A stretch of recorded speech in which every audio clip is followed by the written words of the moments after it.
Hello, Internet. Hi. Getting started. We have to do our. Oh, gotta turn that off. That was Orby in the past. That was me. We're turning that down right now. Cheers. Cheers. Clinky.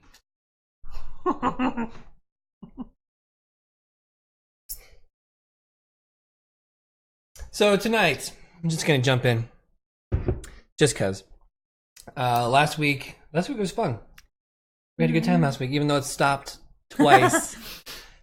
Probably due to some network problem, but hopefully we have fixed that and it will not croak tonight.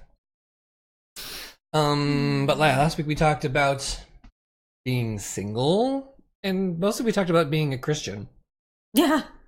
But as a single person and as a married person, and I don't know, it was fun. I was trying to remember what the some of the key takeaways, just by way of review, while people are hopefully maybe sort of still gathering to watch on this Valentine's Day.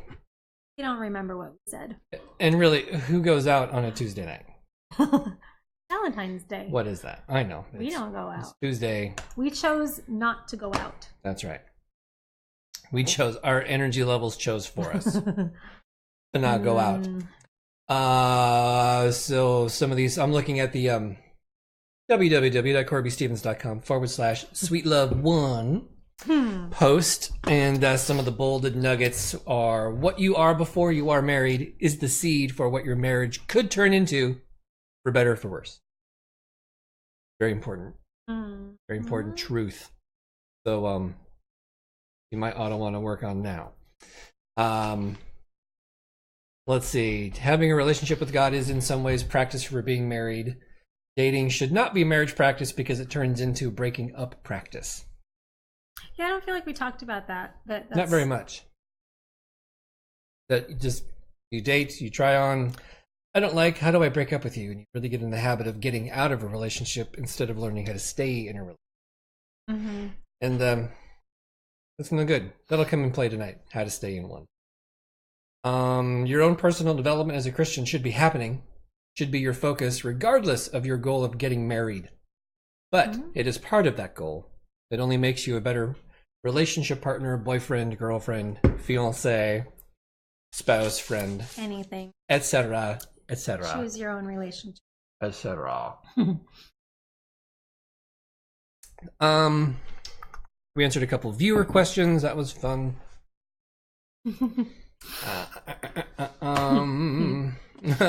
talked about the premarital sex stuff. The two aren't one until the wedding actually happens. Until then, you are two.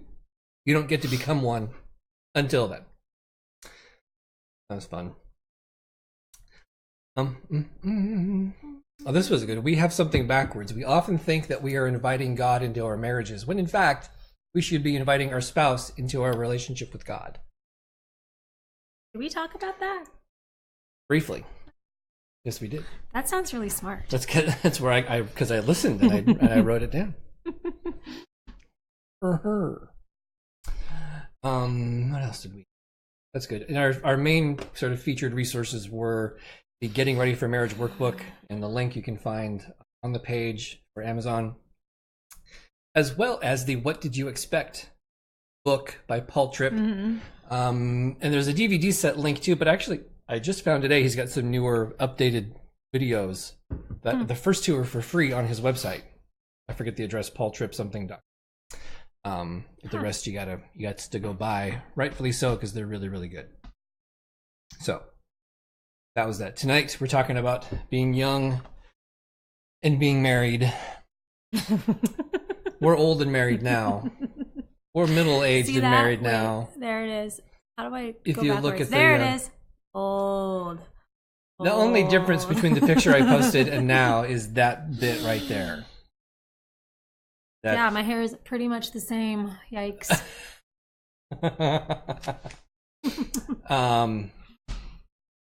So yeah. Sorry, text coming in unrelated. So yeah, being married, we got married at technically 20 and 21, right? Well, the day before my 21st birthday. Right. So if you want to call me 20. We got married at 21. Yeah.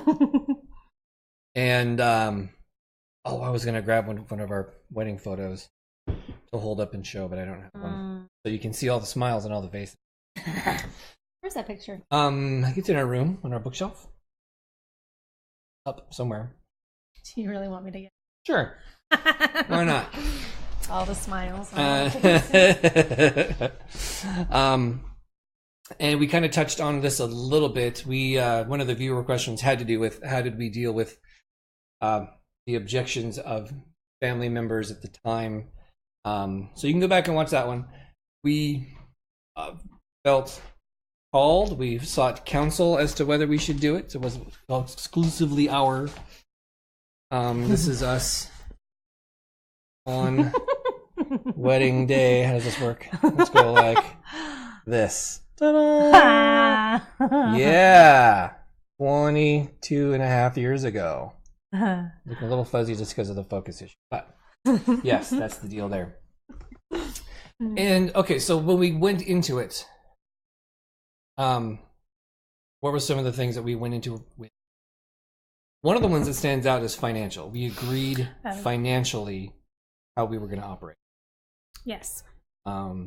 Happened to take a biblical finance class at Bible college because that's where we were at the time. That scared us silly. It did. We committed to, so some of the stuff I can remember, we committed to not being in debt. Mm-hmm. Like not living off of credit cards, not buying stuff we can't afford. Except for stuff like, a car, which you pretty much have to get a loan for. We didn't even do that. No, but in broader terms. Oh, okay. But right. Down the road, you have to go into debt for a house. You have to go into debt usually for a car, not always, but generally speaking, not living off credit cards. Debt free. We committed to living within our means. Right. As uncomfortable as that was many, many times. Yeah. At and under our means. At and under. So that we could try to save, sort of. And, 1994, 1995, that's me making $1,000 a month, you making something. Less than that. And totally did it. Yeah. Totally. We only bought what we actually needed. Right. A night out was a DiGiorno's pizza. Right. And these aren't war stories. These are like if you're going to commit to happy. it.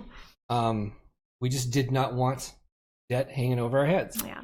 We had a little agreement for a while that was the other person cannot spend more than $30 without the other person's agreement. Yeah. We did that for a time. Yeah.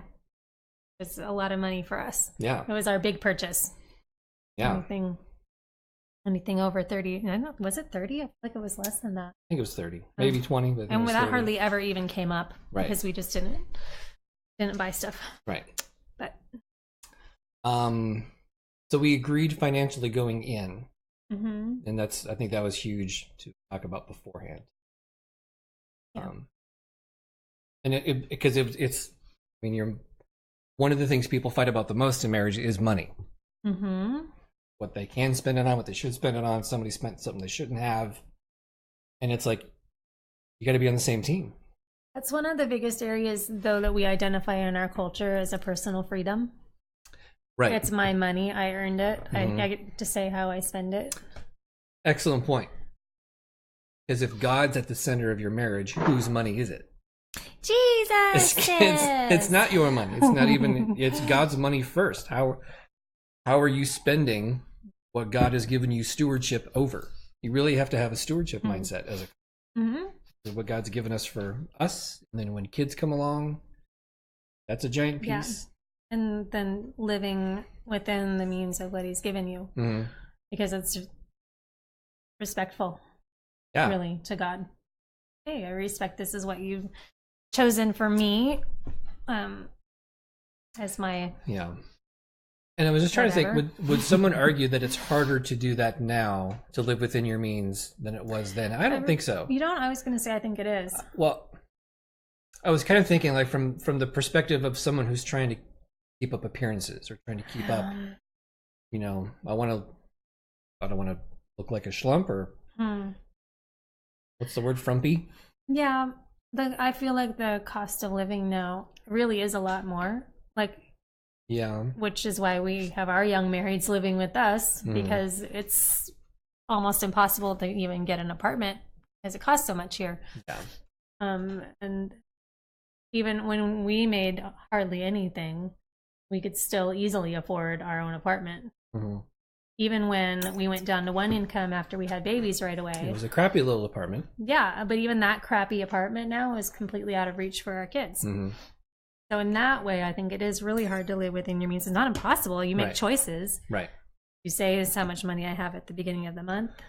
Maybe that's the question I'm thinking of. It's not harder today to make the choices than it was. The numbers might not always work out, but it's the same pressure to make those choices. I got to have the new iPhone. I got to... Yeah. I think that God, no matter what situation you're in, provides for your needs. So in that sense... If you're faithful and responsible. Right. So in that sense, if you're faithful and responsible to live within that means, you'll have enough for that He's ordained for you. Right. And for us, yeah. We were not ordained large fancy houses. Nope. Or nice cars. Yeah. We were ordained really crappy apartments. Yeah. And maybe it needs to be said that, to point out the obvious, that this is intentional. I think a lot of people today live reactionary lives. Yeah. Well, I had to buy this, so now we have to deal with the thing. Well, no, you didn't have to buy it. You needed to be more intentional about going in as to what you were going to do. Yeah. So, finances. That's a big important piece. And, yeah. That's fine. Okay. Being on the same team. It's like, this is your marriage together. It's not, you have your own life outside of home, and then when you come home, you're a married person. It's, you have one, everything you do out there affects what happens in. How do you think that changes because when people are engaged, they're very excited about like being married and having this jointness. And then at some point it comes up for everyone that they would prefer to be individual. Right. How does that happen? How do you deal with it? Or how does that come about? I'm just wondering how that shift happens in our minds from being so excited to be united to being smothered by it, most people would say, and they want their freedom and they want their space. I think anyone who's excited about anything, it's easy to overlook potential problems. So just completely outside of this realm picture, you're going to go on a trip to England. Are we? And yes, we are. And maybe you've never been before, and you're like, I'm so excited. I want to go see London. I want to go see this place. I want to go watch a show here. I want to go be a part of this. And you've saved your money and you're going to go, but there's just a lot of stuff that you don't expect to happen. You could get an icky tummy. You could get icky tummy on the plane. You could, the car you reserved is not there, and suddenly you have to opt for a more expensive car. Yeah. So what you're saying is that the disillusionment happens. Yes. Yeah. And difficulties arise, and so people want what was more familiar and easier. Yes. And now that you've made this till death do us part commitment to, you can't just say, you know what, I'm out. Too hard. Yeah. You snore. Yeah. I want to spend more money on this. I want to live. I want to take a job here, but your family's there. Which is why premarital is so important. Go deep. Premarital will help address a lot of those things, but there's always going to be something. Yeah. So yeah.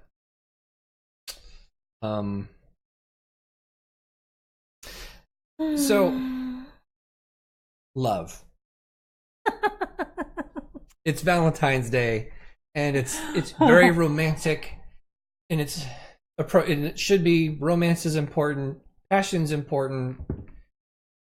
Those things are important, but they are not what a marriage is built on.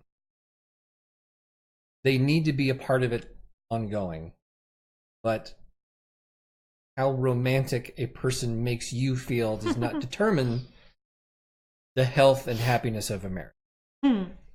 So I was even thinking through, like, just looking at the Bible and looking at what love is. The first occurrence of the word love is in Genesis 22, and it's when God calls Abraham to sacrifice his son. And God says, take your son, your only son, whom you love, to a place that I'll show you, and this is what's going to happen. Love is, right off the bat, connected to sacrifice. To giving over the thing that God has promised you.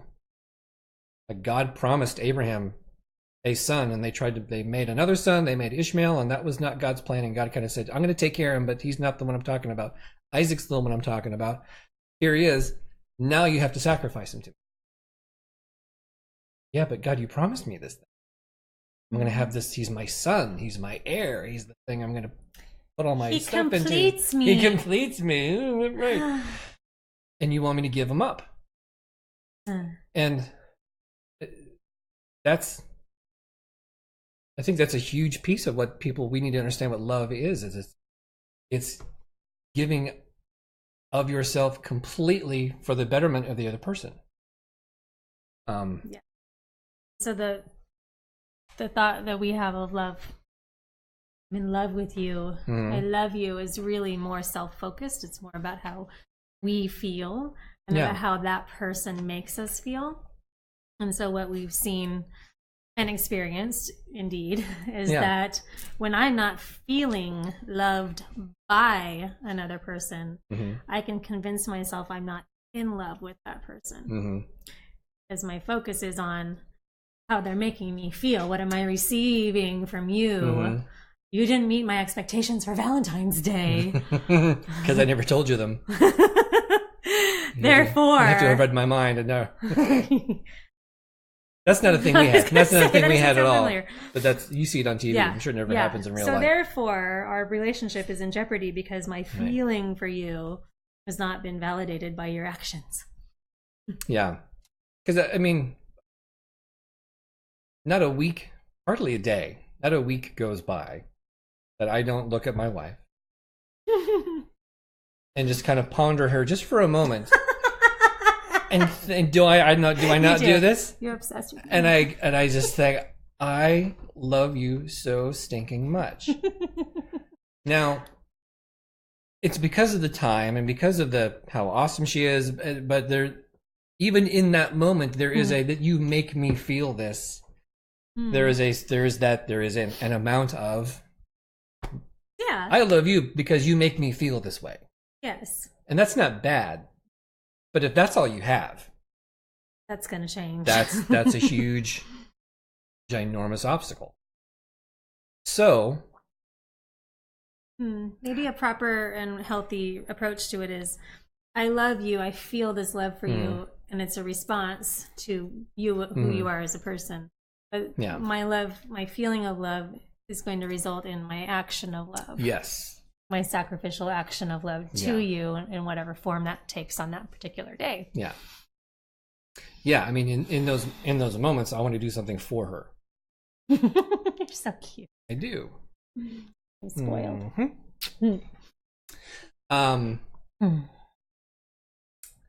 At the same time,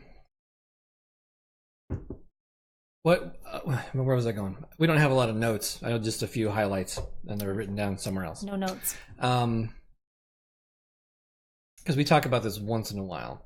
What would we share with other?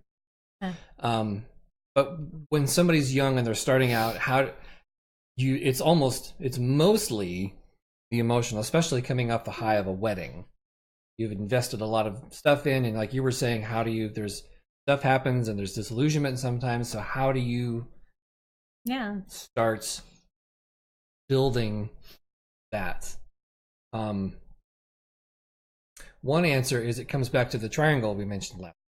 Like you individually, and like we just quoted from the other post last week, is you'll know a lot about what love is and what it looks like the more you study God. Not just the topic of love, but the more you study God and you look at his grace and his patience and his long suffering, and it's all rooted in his love for us. Like he should have given up on us a long time ago. But he doesn't. And I think the more you have that and the more you experience this vertical relationship of love, the more you will begin to understand, even just through the Holy Spirit, how to translate that this way. And if both people are doing that, so much the better. That's because the times will come, and we've talked about this in other contexts, where it's like, you know, I don't like you right now. I just don't. Yep. But I love you. I like you and I love you.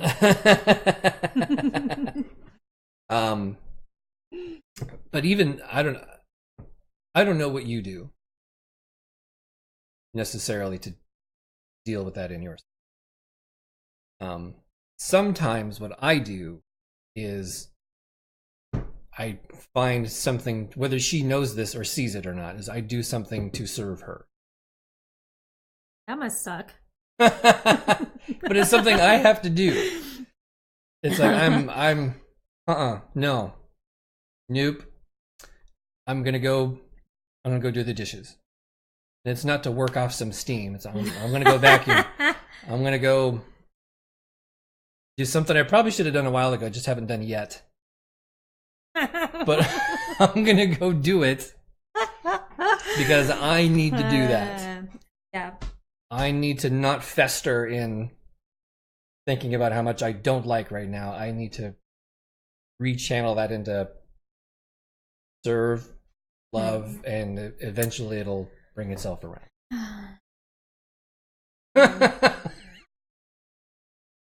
I don't know what other people do. That's what I do. I come back to something, I don't know how we came across this when we were very, very early married, but to address what your own issue is first. When you're upset and frustrated with your spouse or partner or boyfriend, whatever, deal with your own crap first and take care of that with God, because you're probably an equal part of the issue. Yeah. Deal with that first, and then if that doesn't take care of it for you, then you can address it in a rational conversation. Or what I've just come to mostly is just grace, like really in the big picture of our relationship, how important is your behavior or whatever that's bothering me. How important is it? It usually doesn't matter at all in the big picture, and I just grace it and move on.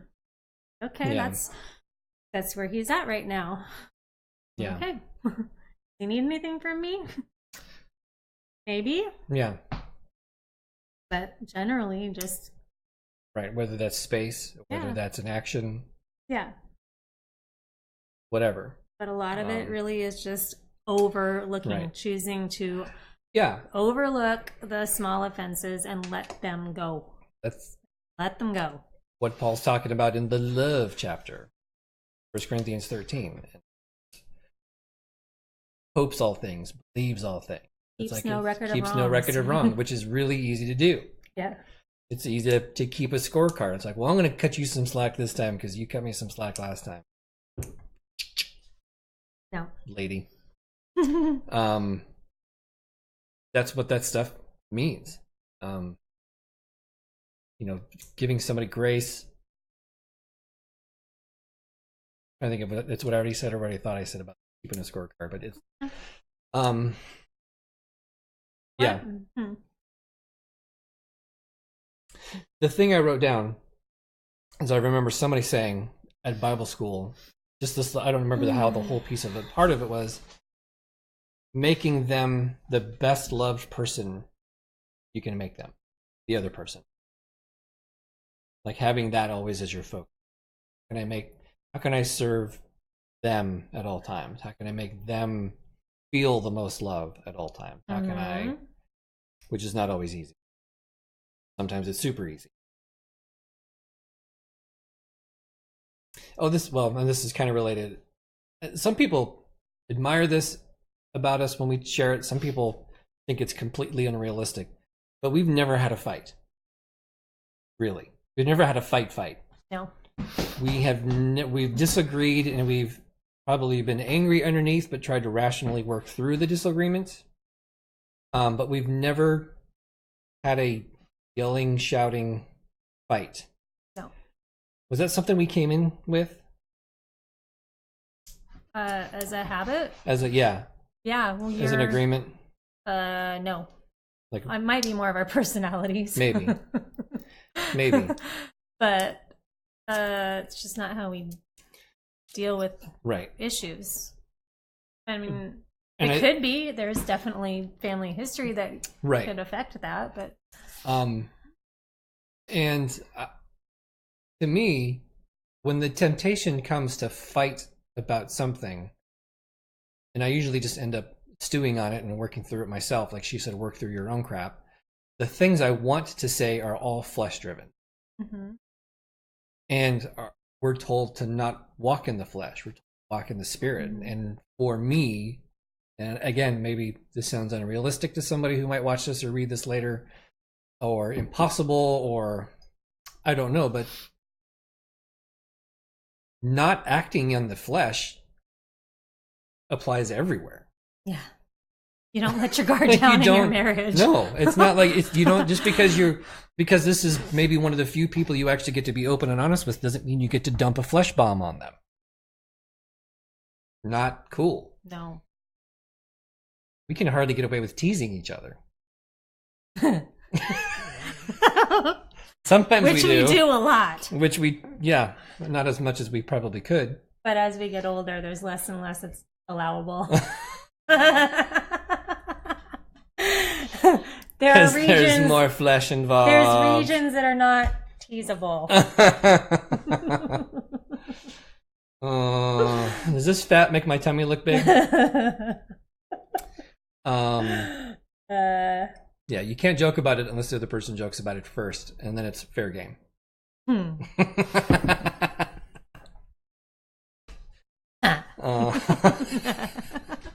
Yeah.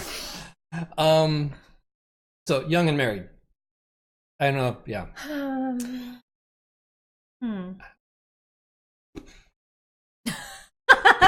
I was gonna say it's fun. It is. I was trying to think. It's supposed to be fun. Yeah, absolutely. It's supposed to be fun. You're in this thing together. You're going the same direction, like we talked about last week.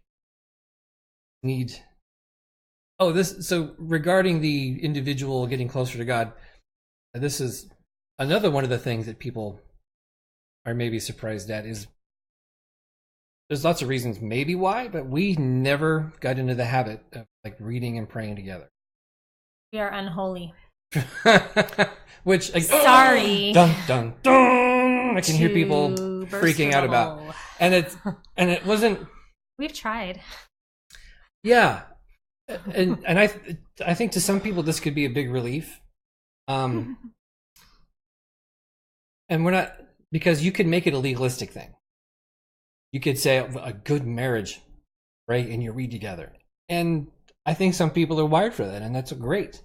You can do that, do it. But for whatever reason, we just never. So this is one area where I had to give up an expectation because as a young Christian woman, I was conditioned to believe that a truly godly man, as my spiritual leader, would lead me in prayer and Bible study time. And so I held that expectation over you for many years. Do you know? Okay. Which made me not want to do it more. And I had to realize that no, God's my spiritual leader. God's going to lead me.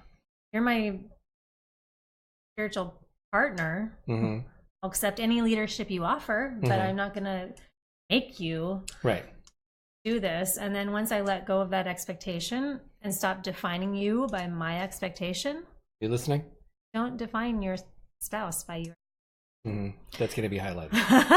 When I stopped defining you and your success and value as a husband on whether or not you got your poop together to lead me in prayer and Bible study, because our marriage would never be just right if we weren't, then there was a whole lot more freedom to like enjoy walking with God with you in just the way that you are. Yeah. And I think, I'm not done. I think our spiritual growth together happens more in conversations that come up organically about where we're at, our feelings, what the word says about it, rather than a discipline of sitting down at a specified time to study a portion of scripture and then pray together. Yeah. I feel like our relationship and who you and I are as individual people that God created as unique individuals, our spiritual time together has become much more unstructured. Right. And more natural. More natural. Unforced. Yeah. Because thinking back, it was because I was thinking about this today, like, why didn't I? It felt... We tried. It felt, and not because of you, but it felt forced as a person. Yeah. Like, you know how some people are comfortable praying out loud and some people aren't comfortable praying out loud. I'm comfortable praying out loud, but I'm used to doing it in a ministry context. And for whatever reason, let's just put on the Christian honesty hat here. When people pray in front of other people, doesn't sound normal. When the pastor closes the church service, so many reasons. When you get into a prayer group and pray, it's suddenly you're not speaking your prayer language, but you're speaking this other language of prayer that's not normal English. It's not the way you talk to God in your head either. No, it's not the way you talk to anybody. And I felt like praying out loud was like I'm closing a prayer meeting and it's just the two of us. Yeah. And it feels weird. Like, thanks God for bringing us here today. Thank you. Thank you for today and for the people you brought into our lives, Lord and Jesus and God. And just in this place, Lord. It just felt. We are bad Christians. I don't know. That was now that I look back, I think that was one of my hang-ups, is it felt mechanical, forced. And even like, okay, Jeff, we're going to have our Bible time now, and let's open up to John, and this is what I've learned today. I'm going to teach you what I've learned. Let me get my notepad. And maybe that's a ministry thing. I don't know. Maybe that's a ministry connection hang up. We have almost always been in some kind of ministry, so that's the only context we really know. But maybe more normal people who go to church and go to Bible studies and don't have the same hang up. I don't know. But I wanted to point this out to give people some grace for themselves and some freedom. And I think the thing you said about expectations is huge. Because in our case, it was her expectation of me. I could easily see a husband having an expectation of a wife, and why participate? Why don't you want to do this? And, it's like I have seen more female expectations of the husband damage. I've probably seen that as a damager more than anything else. Right. Yeah. Yeah. That's a whole nother rabbit trail of brats. Well, okay, to be fair, we are. Men have a different set of expectations. Yeah. And depending on the nature of the relationship and depending on people's backgrounds, those expectations the other way can be just as damaging for both. Yeah. So check your expectations, young married couple. Do they really matter? Right. Where do they even come from? Are they cultural? Is this what our Christian culture, which is horrible, has said needs to be? It's, Promise Keepers or Beth Moore or who knows? Manly macho men ministries and godly women frou Proverbs 31 ministries say this is what it's supposed to look like. I don't think Beth Moore is like that, but no, not necessarily. But she can communicate her own set of expectations for people. Anybody can. Not bagging on her. No. Name that came to mind.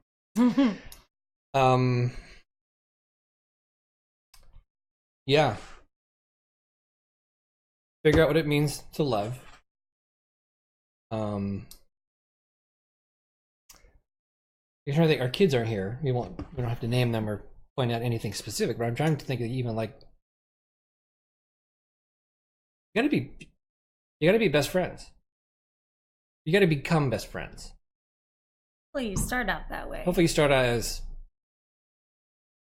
close to best friends as you can be. Because that's what it's supposed to be. Some of this is me vamping, and I just realized where I wanted to go eventually. So what if you have the relationship that maybe starts off as equals but becomes lopsided? What do you mean? Or like spiritually, like over time, one person grows away. And you can't, you're in that triangle and one person's stuck down here and maybe you're trying to get close to God and they're not trying to get close to God. And I mean, the worst case versions of those stories, there's like, hello, young adult married people. You're here. Is that your food to eat or your leftovers? To go. Enjoy. Was it really busy? Save the chicken bit, see if you don't want it. Did you get chicken? Yeah. If you're growing at different rates or not, one's, that's rough. Yeah, we've been through that. Like do it or, yeah. Well, think of it how you would respond to any friend in your life who was going through that, right? Okay. You would Continue. listen, show compassion, but not enable. Right? Right. Gently guide to truth. Be present with them. Be an example. But not in such a way that was unappealing. Right. Yeah. Because that can be really hard. I've talked to individuals about who are kind of in the situation, or in some cases they started off same situation, like one just says I'm done with God, and one happens to be becoming more on fire for God, and it's because it affects the parenting and it affects that's super duper extreme. I don't but if somebody's actually done with God, done enough where they don't want them to be God to be in charge of their life. That needs an intervention. Right. That's a little different than what I was thinking. Yes. Well, hopefully in a relationship where both are at one point walking toward God, it wouldn't get to that point of one person completely turning away without some sort of check-in, along the way. Yeah. The two are walking together, and if one starts to pull away, the other person, yoked together, the other person would be pulled with them, and there should be some sort of redirection that is trying to happen. I'm two oxen. I'm two oxen. They're yoked together, and one is pulled this way, and they're both. No, we're gonna go back. But hey, no, we're not doing that. Leave the cat keister alone. It's doing downward cat. Don't. I'm protecting you. So okay. Before creating a bunch of rabbit trails to go on, I think here's a thought. Bird happily. And that thought is you find as early as you can a good godly couple that you can go to. Yeah. Not your parents, not anybody's parents. Right. Bad idea. Somebody outside. Somebody that you maybe, some of this is thinking out loud, that you could agree on together, that, you know what, Jess, I'm fine right now. I'm fine with you going to her of the couple to vent about me when you feel like you need to. And the same thing for the guy. Yeah. I think that as a young married couple, you should have that other couple in place at the start of your marriage. And really the healthy thing to do would be like monthly check-ins. Yeah.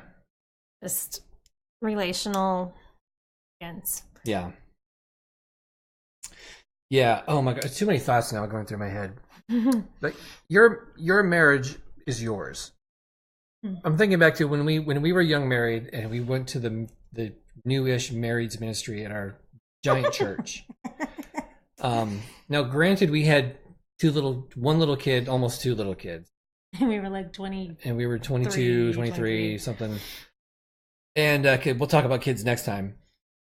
But everybody else in that circle of peers did not have kids. And they were older. They were older, few years older at least. Double income, what's called DINK, double income, no kids. And could live a life completely different than our life. And that's why I said, your marriage is yours. Theirs is theirs. Like, the only, how do I even say it? Aspire to the right things.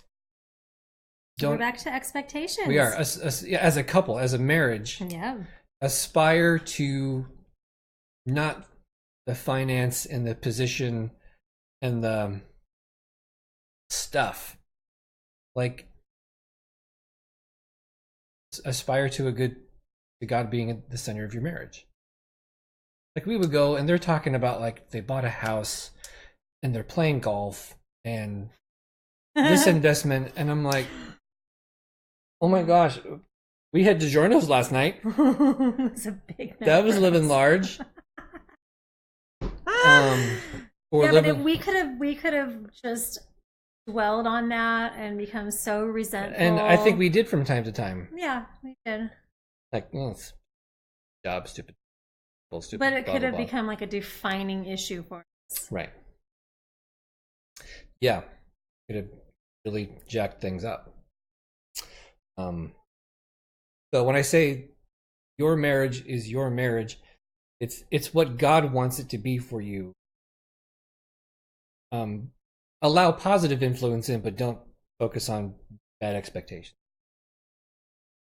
Yeah, let it be a unique relationship based on who you are and where you're at. And walk with God and follow the word. And this could be a whole rabbit trail by itself, and I don't know how to encapsulate it. But seriously, don't get sucked into Christian subculture. As much as you are able. Oh, honey. Well, that's where a lot of the junk expectations come from. It is. Go ahead and say your say. Well, that's I don't know. I don't know what else, how much more to say about it, but you're right. Feels like a losing battle. Yeah. Like, if your Christian world revolves around what's on K-Love, what concerts come into town, fashion you have, and how long your beard is, right? The hipster theology, or it's culture has its place, but we've for a long time have built this Christian subculture that's as materialistically driven as non-Christian culture, and it'll mess up kids. It'll mess up expectations. Yeah. Like, I know we're not talking about kids, but at school, I'll play music during class, and sometimes I have like a Pandora, and I made a Newsboys station because that's what sometimes they listen to in their classrooms, and they're singing these, in some cases, worship songs, but they're singing them like they're pop songs. And I thought, wait a minute,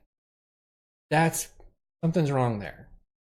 Like can you really sing Hillsong like you're singing a Taylor Swift song with that same lost our sense of holiness? Right. Yeah. Huh. So I don't know. Even have a clear end of what that looks like, but point being, don't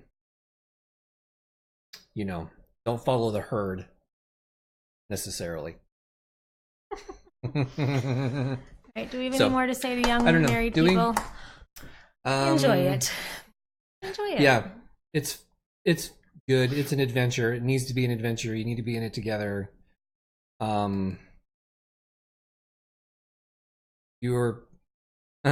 This is one of the Paul Tripp things again, is when you get into those moments of tension, you got to fall back to the question, whose kingdom are you building?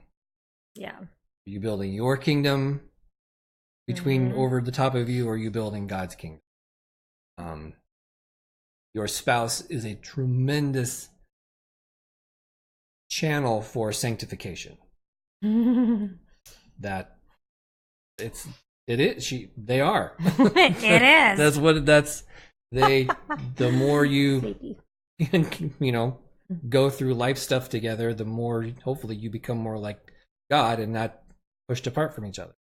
Because if you're both becoming more like God, so yeah, there's that. We should talk next week about our difficulties we've endured. Well, we could have done that tonight. But... most of them weren't when we were young. Okay. But how I don't know if we have a how. Maybe we shouldn't talk. Well, now I'm curious. I don't know. We've been through like major issues with our kids and job loss and illness. Well, we absolutely should talk about those. And just how to weather the storms. How to weather the storms. Yeah. Storms will come. Yeah. Here's a clue. Jesus. Yes. So yeah. Yeah, maybe they'll come up in the course of the kids. Look at it. It's amazing. It's like a wave now. It is. It's Bride of Frankenstein. That would make you Frankenstein. But none of us.